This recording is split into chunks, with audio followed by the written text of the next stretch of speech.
Hello. Everybody here right now is watching later.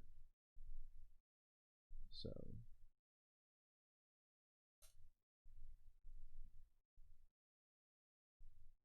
I feel so behind today.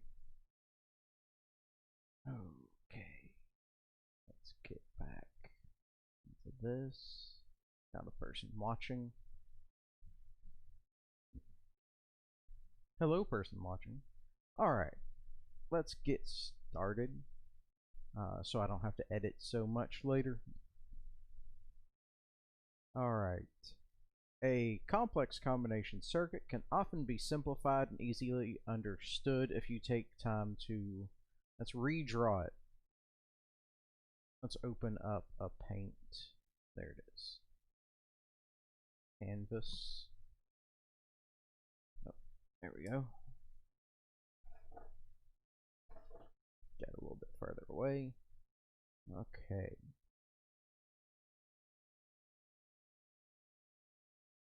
Alright, so I'm going to slap up a quick combination circuit. I don't have any pictures. I'm going to draw it kind of small too.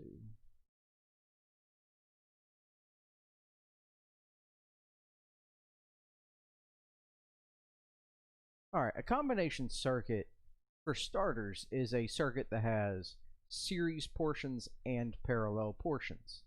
So, if you are...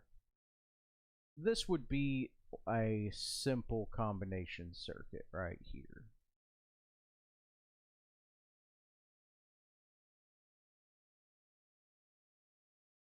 Alright, so you can see that these two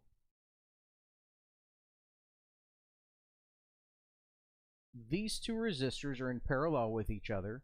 If you trace out the current will be leaving this battery and traveling this direction.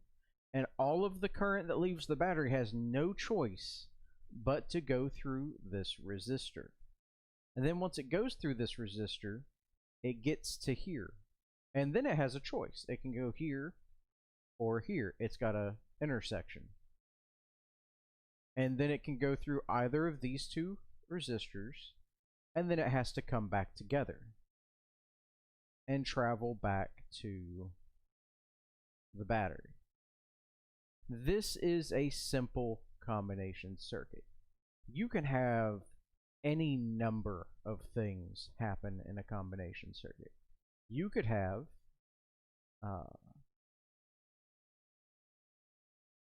let's just get rid of that. You could have anything like this. Oh, that's not what I wanted. So you could have a battery, and it comes out to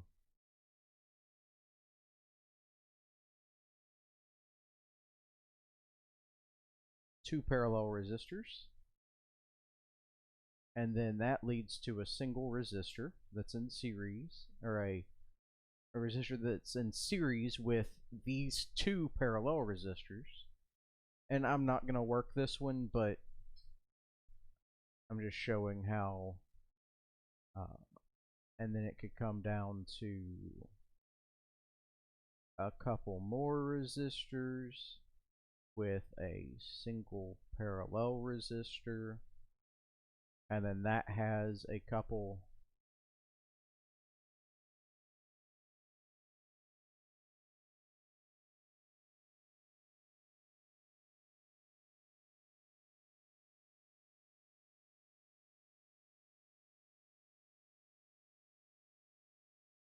and drawing is easy, obviously.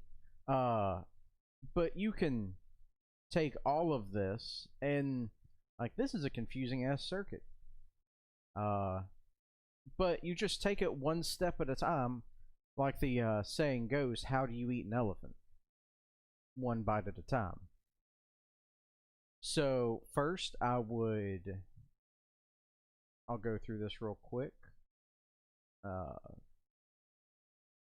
So first I would combine these two. Oh, that's first I would combine these two into a single resistor. Oh no, I want red. Now I want green. Then I would combine the combination of these two, then I would add that together. And then let's do blue. Now I would add these two together. Let's do purple. Now I would combine all of that. That'd come over here.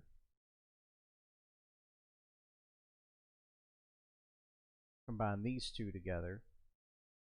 And then you've got these two are one resistor, this is one resistor, all of this is one resistor after you've combined it one step at a time. And I'll number some stuff.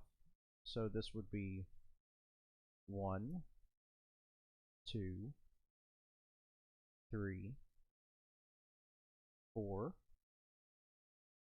5, and then you will have, and I will redraw this, like after you've combined all this together, you have this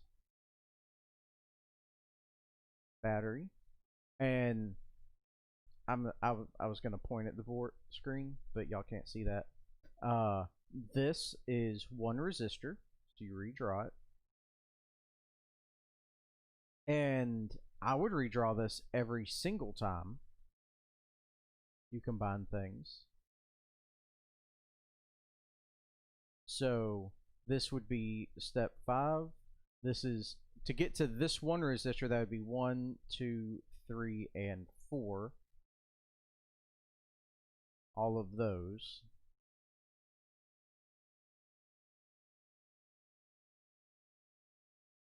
And that's the circuit that you got. It's a series circuit.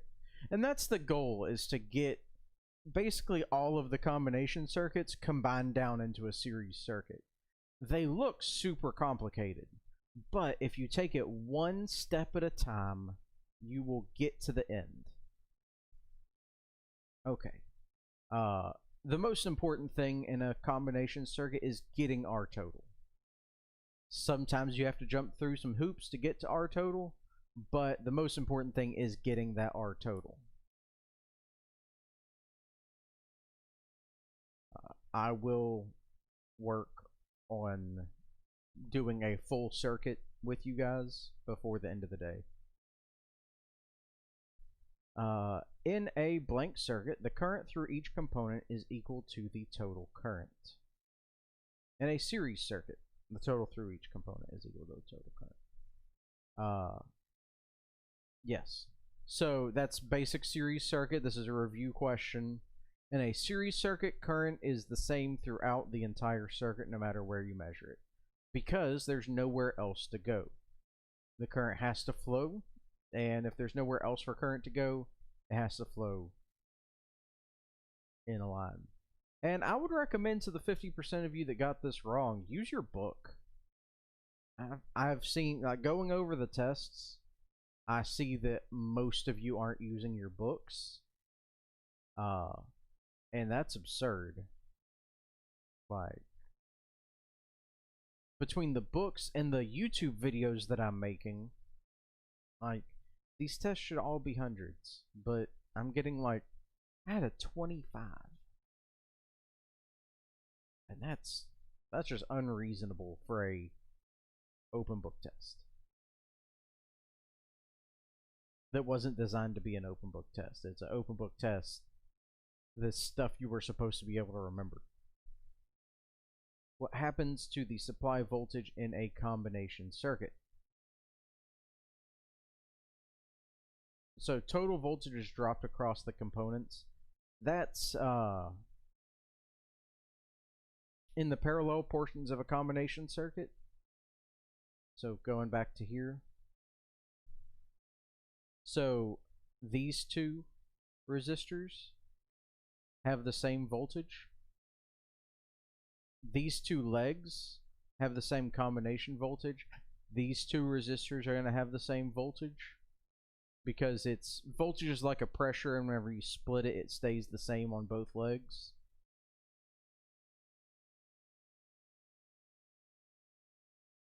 Voltage in voltage and current in combination is more complex than just it stays the same. Because in the series portions, current stays the same. So going back to my drawing,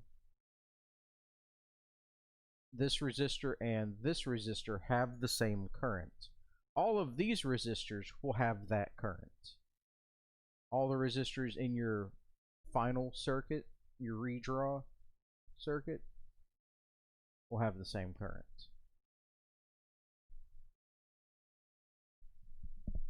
If you want more practice on combination circuits, I highly recommend doing your homework.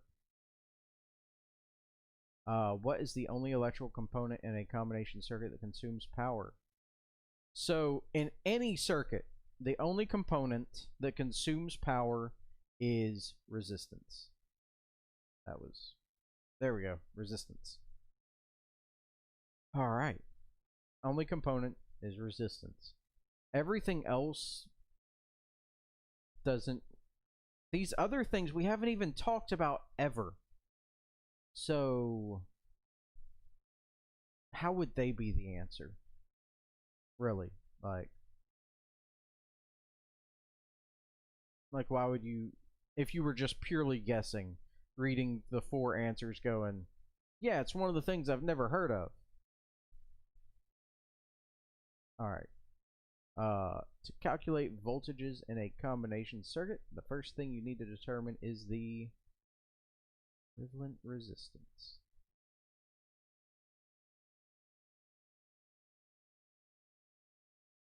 Yes. Sorry. A stray thought hit me and lost my train of thought. Yes, the equivalent resistance. That's the very first thing you need to determine, because everything else is going to stream from that. Probably over lunch, I'm gonna do some of the homework. That's what I'm gonna do. I'm gonna go through the homework. I'll stream myself doing the homework after I eat. I'm hungry. Ooh, I have coffee still, staying warm. Need to drink it. Can't let it go to waste. It's like a party foul or something. Not a party foul, it's coffee. In a blank circuit, the current may split and flow in 2 or more different paths. Well, if current's splitting, that's parallel. Good job, everybody. Like 94%. I can accept that. Alright. At which end of the circuit should you start combining the resistors? You should start furthest from the voltage source. So if you look at my drawing, I started way over here combining, and that's because you can take bigger bites if you start further from the voltage source, as opposed to starting closest to the voltage source. And basically what you should be doing in a circuit, in a combination circuit, is asking yourself, is there anything in series I can combine? Then you should go through the circuit, is there anything in parallel I can combine? And after you answer that question, redraw the circuit. So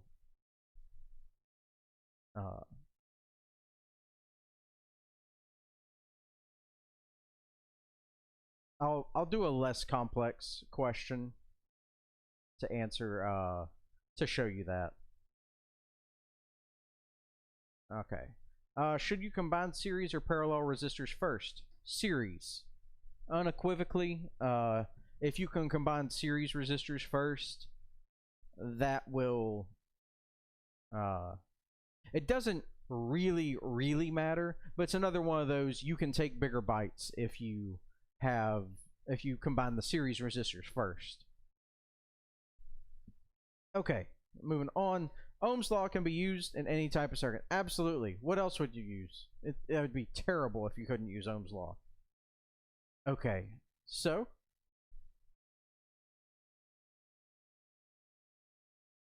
all right. So that finishes this, and it is 11 o'clock. Don't forget to go up to the school to do your test stuff. There is not a new test to get done before next class because we're just reviewing all of this.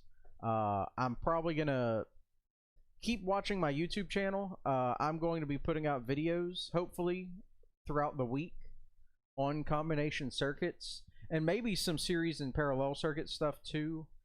Just because it kind of all builds on itself, and if you don't have the foundation, you need the foundation. So yeah, all right, let's finish this here. And I'm gonna launch a new quiz first before I end this, because sometimes I like end the stream and walk away, and I get messages like, "Hey, is there a new quiz?"